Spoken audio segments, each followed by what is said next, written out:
Welcome to this video on accepting Mastercard and Visa cards contactless payments using the POS terminal.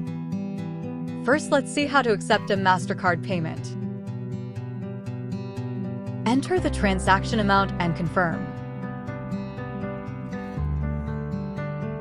The client taps their card on the POS terminal. The payment is successful. Print the receipt for the client if needed. Then let's check out how to accept a Visa card payment. Enter the transaction amount and confirm. The client taps their card on the POS terminal. The payment is successful. Print the receipt for the client if needed. Thank you for watching.